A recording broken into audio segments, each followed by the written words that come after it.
இப்போ ஒரு உங்களுக்கான ஒரு சிறு விளக்கம். ஆன்மா அதை அறிய முடியாமல் இருப்பதற்கு காரணம் பஞ்ச கோஷங்கள்.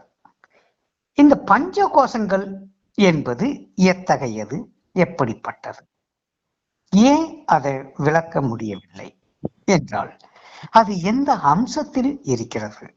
ஏனென்றால் அதனுடைய நுட்பமான சூட்சும தன்மை என்பது தூல உடல், அதற்குள் பிராண சக்தியை கொண்ட பிராண உடல், அதற்குள் சூட்சுமமாய் எண்ணங்களால் உருவாக்கப்பட்ட இந்த சூட்சும உடல், மனோ உடல், அதற்குள் அறிவு நிறைந்த ஓர் உடல், அறிவு உடல், அதற்குள் ஆனந்த உடல். சரி, இது இந்த தூல தேகத்தின் உருவத்திலேயே சூட்சுமத்திலும் சூட்சுமமாய் உள் சூட்சுமமாய் நிறைந்திருக்கிறது. அப்படியானால் இந்த ஒரு உடல் தான் செயல்பட்டு கொண்டிருக்கிறது, மற்ற 4 உடல் செயல்படவில்லை, அதை நான் அறியவில்லை, அது எனக்கு தெரியவில்லை என்பதெல்லாம் அஞ்ஞானம். காரணம், 5 உடல்களையும் நீங்கள் உபயோகப்படுத்தி கொண்டிருக்கிறீர்கள் என்பதுதான் உண்மை.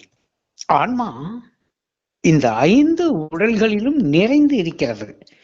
இந்த 5 உடல்களும் இந்த தூல உடல் போன்ற தோற்றத்திலேயே இருக்கிறது. அப்படியானால் ஒரு மனிதன் ஒரு நாளில் இந்த 3 உடல்களில் சஞ்சாரம் செய்கிறான் என்று சொல்லப்பட்டிருந்தாலும் 5 உடல்களிலும் அவன் வாழ்ந்து கொண்டுதான் வருகிறான் என்பது ஒரு நிதர்சனமான உண்மை. இது யாருமே இதுவரை இதை பற்றி விளக்கவில்லை. உங்களுக்கான விளக்கம் இது. எப்படி என்றால், இந்த 5 உடல்களை விளக்கினால்தான் ஆன்ம தரிசனம் எனும்போது இந்த 5 உடல்களில் எத்தகைய நிலையில் இருக்கிறது, எப்படி நான் பயன்படுத்தி கொண்டு வருகிறேன், அப்படியானால் இந்த 5 உடல்களையும் விளக்குவதற்கு என்ன செய்ய வேண்டும் என்பதுதான் இங்குள்ள ஒரு அதிசயமான ஒரு உண்மை. இந்த 5 உடல்களையும் ஒரு நாளில் நாம் பயன்படுத்துகிறோம். எப்படி?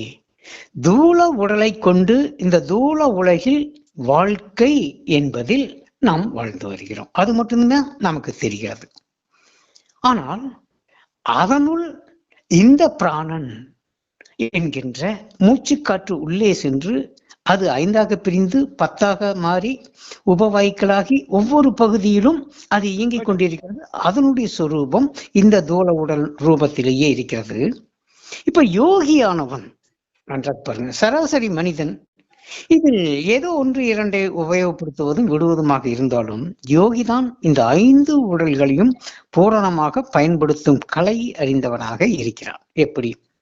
இடகலை பெண்களில் மட்டுமே இயங்கிக் கொண்டிருக்கின்ற இந்த பிராண உடலை குண்டலினிங்கிற ஒரு சக்தியை கொண்டு மேலேற்றும் பொழுது இந்த தூல உடல் விலக சூட்சும உடலாகிய பிராணமய கோஷம் எனும் பிராண உடல் தென்படுகிறது. அந்த பிராண உடலில் இடகலை பெண்களையாக இயங்கிக் கொண்டிருக்கும் பிராணனை 2 சுவாசமாக்கி சுழிமுனை சுவாசமாக்கி பிராண உடலை வெளிப்படுத்துகிறான். அந்த பிராண உடலிலேயே வாழ ஆரம்பிக்கிறது மட்டுமல்ல, அதனை இயக்கி அதை பிரித்து கையாளும் தன்மை தியானத்தால் பெறுகிறான். இந்த பிராண உடலில் சுழிமுனை சுவாசம், இந்த சுழிமுனை சுவாசத்தில் 2 அங்குலத்தில் அந்த பிராண உடல் தூய்மையாக்கப்பட்டு அது இயக்கத்துக்கு வரும் பொழுது அதிலிருந்து வாசியோக நிஷ்டை எனும் நான் தரும் இந்த பயிற்சியில் கீழ் நோக்கி பாய்கின்ற பிராணனை மேல் நோக்கி செலுத்துகின்ற ஒரு உபாயம், உத்தம கலையை உங்களுக்கு அறிவிக்கிறேன். அதான் நாசினோனி ஆக்ஞா சஹஸ்ராரா. இந்த சஹஸ்ராரத்தில் இந்த குண்டலினி வெளிப்படும் பொழுதே இந்த பிராணனும் மேல் நோக்கி செல்லும் பொழுது அங்கு இந்த பிராண உடல் இயக்கத்திற்குள் வருகிறது. இந்த இயக்கத்துள் வந்த இந்த பிராண உடலை கட்டுப்படுத்துகிறான். கட்டுப்படுத்தும் பொழுது இந்த பிராண உடல் பிராணனாக பிராணசக்தியாக பிரிகிறது. இதன் பிறகு இந்த சாதகன் மனோ உடல் என்கின்ற இந்த சூட்சும சரீரம் என்ற எண்ணங்களை கொண்ட தன்னிச்சையாக செயல்பட்டு கொண்டிருக்கும் அந்த உடலை கட்டுக்குள் கொண்டு வந்து தியானம் கடந்த சமாதியில் நிலைநிறுத்தப்பட்டு இந்த உடலை விலக்கி வைக்கிறான். நான்காவதாக அறிவு உடல். இந்த அறிவு உடலை இவன் கையாளுகையில் இந்த உலக வாழ்வில் என்ன தேவையோ அதை பெரும் பேறு பெறுகிறான்.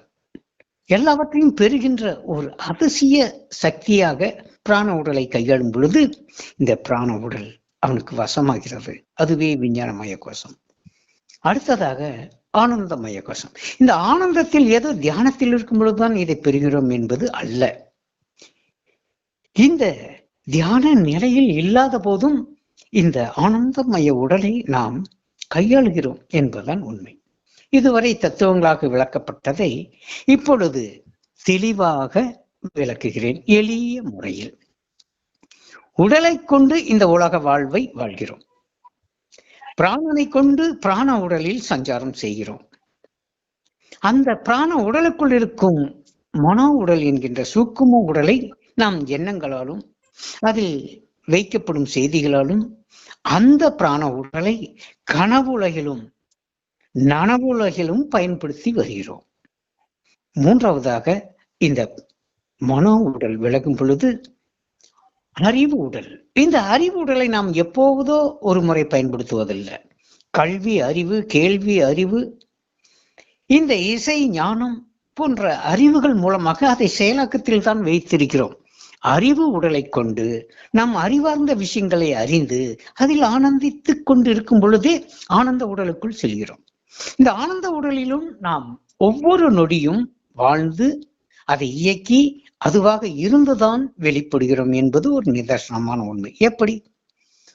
ஒரு அறுசுவை உணவை உண்ணும் பொழுது அந்த ஆனந்தம் எங்கிருந்து வருகிறது? அப்போ அந்த சுவை எங்கே செல்கிறது என்றால் அந்த ஆனந்த உடலில் சென்றுதான் நீங்கள் அந்த ஆனந்தத்தை அனுபவிக்கும் பொழுதுதான் அந்த அறுசுவை உணவு அமிர்தமாக இருக்கிறது. அற்புதமான கனிகளையும் பழங்களையும் அதன் ருசிகளையும் அறிவது எந்த உடலை கொண்டு புசிக்கிறோம்? ஆனந்த உடலை கொண்டு புசிக்கிறோம். அறிவு உடலை கொண்டு அறிவு நிலையில் நமக்கு தேவையானவைகளை உருவாக்கி படைக்கிறோம். எண்ணங்கள் எனும் மனோ உடல் சுக்கும சரீரத்தை கொண்டு கனவுலகை படைக்கிறோம், நனவுலகிலும் வாழ்கிறோம். உறக்கத்தில் மட்டுமே அதனை விட்டு விலகுகிறோம்.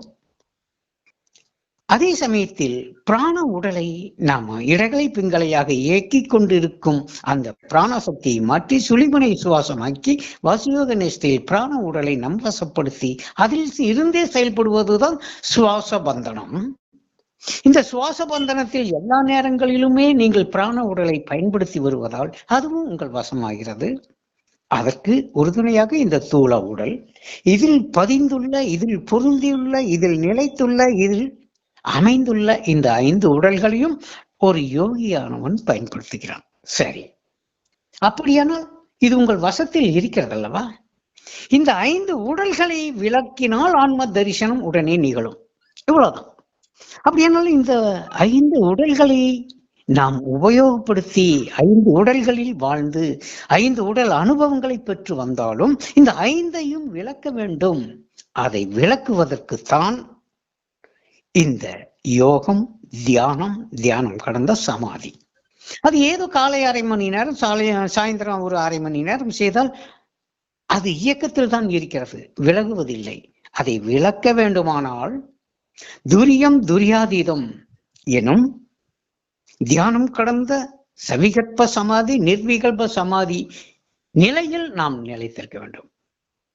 அது நாள் முழுக்க நிலைத்த நிலையில் இருக்கும் பொழுதுதான் இந்த கோஷங்கள் தன் செயல்பாட்டை விட்டு அமைதி அடையும், விலகி நிற்கும்.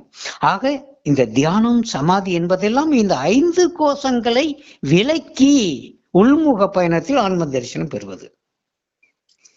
அது எப்பொழுது வேண்டுமானாலும் நிகழலாம், எந்த நொடியில் வேண்டுமானாலும் நிகழலாம். ஆனால் அதற்கு தேவை முழு நேர தியானம் என்பது அவசியமாகிறது அல்லவா? ஆனால் நாம் என்ன செய்கிறோம்? ஒரு அரை மணி நேரம் தியானத்திற்காக ஒதுக்கிவிட்டு மீதி நேரங்களில் இந்த உடல்களில் சஞ்சாரம் செய்தவாறு வாழ்க்கையை நடத்தி கொண்டிருக்கிறோம்.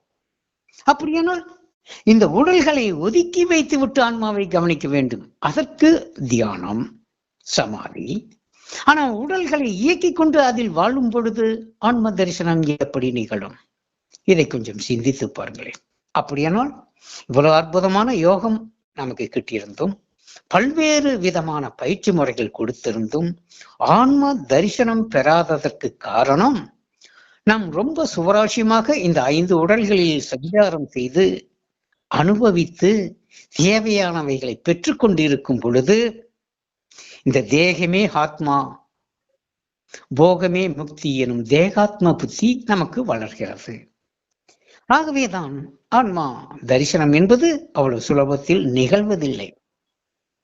ஆனால் தீவிரதரமான சீடனாக இருந்து பக்குவியான சத்குருவோடு இத்தகைய இந்த அற்புத நிலையை அடைந்த பிறகு ஒரே மூச்சில் முழு நேர முயற்சியில் நீங்கள் ஆன்ம தரிசனத்தை பெற்றுவிட முடியும்.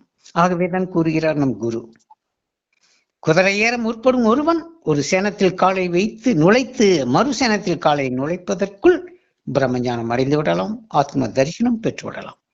அப்படியானால் இதற்கான நேரம் எவ்வளவு என்பது கணக்கல்ல. இதில் எவ்வளவு நீண்ட காலங்களுக்கு அப்பாற்பட்ட நிலையான அந்த சமாதியில் நிலைத்திருக்கிறோம், இந்த கோஷங்களை விலக்கி இருக்கிறோம், கோஷங்கள் கடந்த பரிபூர்ண ஆன்ம நிலையை பெற முயற்சிக்கிறோம் என்பதே இங்கு கருத்தில் கொள்ள வேண்டியதாக இருக்கிறது. சிந்தித்து பாருங்கள். என் அன்பு நிறைய அருளாசி. நன்றி செய்க. நலமே பெறுக.